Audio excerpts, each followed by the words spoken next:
네, 이어서 바로 인터뷰를 진행을 하도록 하겠습니다. 어제 통계청에서 5월 고용 동향을 발표를 했는데요.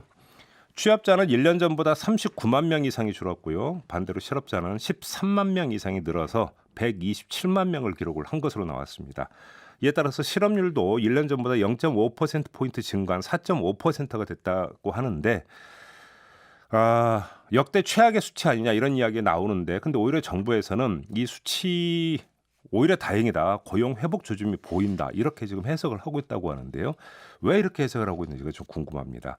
황덕순 청와대 일자리 수석 전화로 한번 만나보도록 하죠. 나와 계시죠, 수석님? 네, 안녕하세요. 네, 오히려 다행이라는 판단은 어떤 근거에서 나오는 판단일까요? 일단 5월 달 수치를 저희가 이번에 받아들었는데요. 그 이전에 3월, 4월에 취업자 감소폭이 급격히 확대가 돼 왔습니다. 그에 비해서 5월에는 그 감소폭이 줄었다는 점에서 조금씩 회복의 조짐이 보이지 않는가 이렇게 판단을 하고 있고요. 네. 특히 저희가 이제 방역 성공에 기반해서 생활 속 거리두기로 전환을 하고 또 긴급 재난지원금이나 저소득층 소비 쿠폰 또 아동 돌봄 쿠폰과 같이 소비를 진작하는 여러 가지 정책을 사용을 해왔습니다. 이런 그렇죠. 정책에 예. 기반해서 서비스업에서 취업자 감소폭이 상당히 줄어들었습니다. 그래서 네, 이런 네. 점들이 아직 회복이라고 말하기에는 좀 이르지만 최악의 상황에서는 이제 벗어나는 조짐을 보이고 있다 이렇게 해석을 하고 있습니다. 그러니까 감소 추세가 좀 완만해지고 있다라는 점을 주목을 하고 있는 거겠죠, 아무래도. 네네, 예. 그리고 이제 그것이 이제 감소 추세가 완만해지는데 가장 주된 부분이 역시 서비스 업종이라고 보시는 거고요, 분석이. 네네. 근데 문제는 좀 일각에서 이런 지적도 있더라고요. 제조업 같은 경우는 일자리 영향이라고 하는 것들을 서비스업에 비해서 상대적으로 이제 늦게, 그다음에 완만하게 봤기 때문에 오히려 시간이 지나면 제조업에서의 감소폭이 커질 수도 있다라는 전망이 있던데요. 정부도 그런 전망을 하고 있고요. 당연히 그런 현상이 나타나지 않을 수 있도록 하는 다양한 네. 지원 정책을 고민을 하고 있습니다. 예.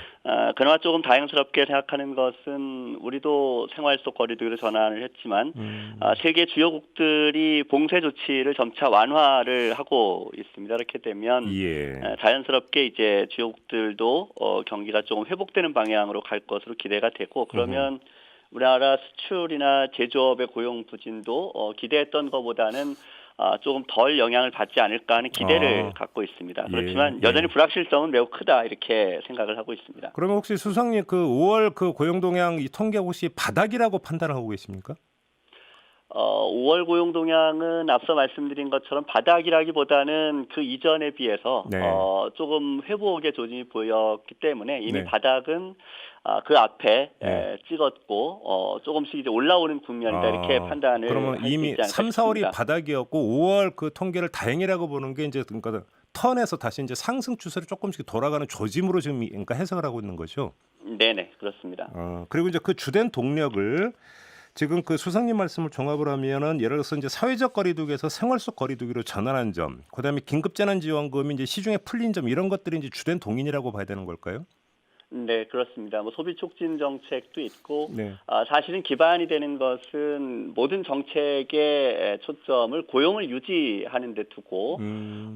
그래서 뭐 많은 분들이 아시겠습니다만 고용유지 지원금이라고 하는 제도를 통해서 이미 거의 100여만 명 이상의 분들이 이 기업의 고용유지 지원금을 받으면서 어려운 상황에서도 네, 일자리를 네. 유지하고 있는 상황입니다. 그런 정책들이 기본이 되고 그 위에 예. 이제 소비를 촉진하는 정책들이 성과를 내고 있다 이렇게 생각을 하고 제가 있습니다. 왜 이 질문을 드렸냐면 지금 이거는 좀 이 유동성이 있는 것 같은데요. 예를 들어서 지금 이제 코로나 확진자가 다시 늘고 있는 추세이기 때문에 방역 전문가들 사이에서는 사회적 거리로 돌아가야 되는 거 아니냐라는 주장이 지금 나오고 있는 측면이 하나가 있는 것 같고요. 또 한 가지는 긴급재난지원금 같은 경우도 8월 말까지는 일단 다 쓰도록 되어 있지 않습니까? 그러면 네, 이 효과가 1년 사시사철 가는 게 아니기 때문에 만약에 이게 끊어진다면이라고 하는 사실은 또 가정하에서 예측을 해야 되는 것 아니겠습니까?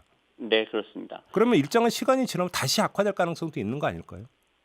일단은 무엇보다 방역 상황이 가장 중요하다 이렇게 생각을 합니다. 3, 네. 4월에 어느 정도 바닥을 찍고 조금 음. 회복되기 시작한 것은 결국은 방역 상황이 개선이 되면서 어느 정도 경제 활동이 재개될 수 있는 이제 기반이 마련되었기 때문이다 이렇게 판단을 하고 있고요. 예. 최근 들어서 조금 확진자 수가 다소 늘어나고 있고 그에 따른 이제 불안감이 확산되고 있는 것은 사실입니다만 네. 지금까지 우리가 해왔던 것처럼 조금 더 조심을 하고 노력을 한다면 어느 정도 우리나라의 경우에는 정부와 또 국민들이 통제할 수 있는 수준에서 방역 상황이 유지될 것으로 기대를 하고 있습니다. 예. 그렇게 되면 이제 경제가 점차 회복 국면으로 들어갈 수 있게 되고 그렇게 된다면 이제 바닥을 찍고 올라오는 과정에 있기 때문에 예. 이런 추가적인 소비 진작책보다는 지금 해왔던 고용 유지 또 아주 어렵지만 불가피하게 일자리를 잃었던 분들에 대한 지원, 예를 들면 저희가 특고나 자영업자, 네. 뭐 무급휴직자 이런 분들에 대한 긴급한 생활 지원을 하고 있습니다. 긴급 예, 고용 예, 안정 지원금 예. 같은 것들이 예. 있는데요. 이런 것들이 추가적인 성과를 낼 것으로 그렇게 기대를 하고 있습니다. 예, 그러니까 사실은 이제 뭐 이 다시 사회적 거리로 그러니까 돌아가는 그러니까 최악의 상황 같은 것도 염두에 둬야 되는 측면이 있지만 또 정반대로 지금 3차 추경안이 국회에 넘어가 있는 상황이고요. 만약에 국회에서 통과되고 집행이 된다면 일자리에 어느 정도로까지 이게 개선 효과가 그러니까 연결이 될 거라고 전망을 하세요? 그동안 정부는 약 150조, 250조 정도의 정책을 발표를 했고요. 예. 그 가운데 직접적인 지원 대책으로 고용 안정 대책이 30조 규모가 넘습니다. 그리고 네네네. 이번에 이제 10조 원 규모의 추가적인 고용 안정 대책이 시행이 되는데 네. 그 대부분은 3차 추경이 통과가 되어야 집행이 가능한 것들입니다. 대표적인 것이 이제 재정을 통한 추가적인 직접 일자리 창출 55만 개를 계획을 하고 있습니다. 그리고 네, 또 네.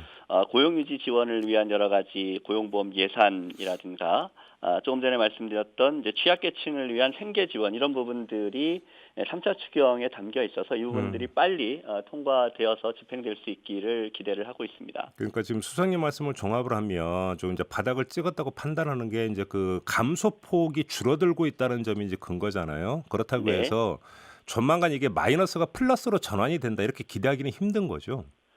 뭐 그렇게까지 갔으면 좋겠습니다만 그 부분은 뭐 조금 더 네. 추이를 보아야 할 것으로 생각을 하고 있습니다. 예, 지금 이제 방역 전문가들 같은 경우는 이제 가을에 다시 한번 또 2차 팬데믹이 오는 거 아니냐 이제 이런 우려스러운 전망을 내놓고 있는데 이게 또 이제 제일 중요한 관건이라고 봐야 되는 거겠고요.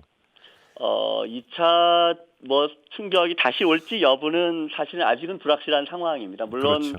그런 상황이 올 것을 가정한 최악을 대비하는 것이 정부의 역할이라고 생각을 하고 있고요. 혹시 그런 상황까지 염두에 두고 좀 그러니까 대책을 또 준비 중인 게 있습니까? 지금의 정부 정책은 일단 첫 번째 충격에서 모든 것을 막는다라고 하는 가정 아래 네. 대책을 준비를 하고 있고요. 당연히 두 번째 충격이 온다면 그에 대비한 여러 정책들을 하는 것은 정부의 임무다 이렇게 생각을 합니다. 알겠습니다. 지금 수석님 연결한 김에 좀 이걸 안 여쭤볼 수가 없는데요. 전국민 고용보험 이야기 있지 않습니까? 일단 좀 단계적으로 접근을 하는 것 같은데요. 정부의 로드맵이 어떻게 되는 겁니까, 정확히? 현재까지 발표된 정부의 로드맵은 일단 지난 국회에서 예술인까지는 이제 고용보험에 그렇죠. 포함하는 방향으로 확대가 되었고, 예. 정부는 이제 그때 특고까지 적용을 확대하는 방향으로 국회에서 합의가 이루어지길 기대했습니다만 이제 그 부분은 이루어지지 않았습니다. 특수고용직 노동자 말씀하시는 거죠? 네네. 네. 올해 안에 국회에서 특수고용직 노동자까지 포함하는 고용보험 적용 확대를 하는 입법이 이루어지기를 기대하고 있고요. 네. 그 뒤를 이어서 될 수 있는 부분들이 이제 특고와 유사한 프리랜서 같은 분들, 네. 그다음에 이제 나아가면 이제 자영업자로까지 확대해야 되는데 이 그렇죠. 부분들을 이제 단계적으로 가겠다 이렇게 생각을 하고 있습니다. 그래서 예. 네, 일단 예술인과 특고의 경우는 내년부터는 적용이 확대될 것으로 기대를 하고 있고, 네. 그 다음이 이제 프리랜서, 자영업자 이런 순서로 될 것으로 기대를 합니다. 그리고 연말까지는 이제 조금 더 세부적인 로드맵 관련된 정책들을 발표하려고 준비를 하고 있습니다. 아, 그렇습니까? 그러니까 사실 그러니까 세부적으로 이제 이렇게 되면 따져야 되는 문제가 좀 한두 가지가 아니긴 한데요. 뭐 근데 지금 이제 그걸 여기서 이제 하나하나 좀 짚기에는 너무나 좀 이제 시간적으로 한계가 있는 것 같고. 그러면 지금 정부의 로드맵에 따르면 자영업자까지 포괄하는 전 국민의 어떤 고용보험 가입 완료 시점을 언제점으로 잡고 있는 건가요? 완료 시점을 지금 뭐 말씀드리기는 조금 이르고, 네. 사실 이제 자영업자까지 확대하는 것은 관련된 이해 당사자들 사이에 사실 충분한 사회적 합의를 필요로 합니다. 왜냐하면 고용보험을 적용한다는 것은 당사자들이 어느 정도의 고용보험료를 부담해야 된다는 것을 뜻하고요. 바로 그 점이죠. 예, 예. 네네. 특보의 경우에는 이제 특보의 노무를 제공받는 근로자라면 사용자에 해당되는 분들도 일정한 보험료를 기여를 해야 되기 때문입니다. 네. 물론 뭐 실업급여 보험료율이 아주 높은 것은 아닙니다. 근로자들의 경우에 임금의 0.8% 정도를 내고 그에 상응해서 이제 사용자들도 실업급여 보험료는 0.8%를 내기 때문에 아주 네. 큰 것은 아닙니다만 그래도 스스로 이 보험을 유지하기 위한 보험료를 내야 된다라고 하는 점에서 충분한 사회적 논의와 합의를 거치는 과정이 반드시 필요하고 네.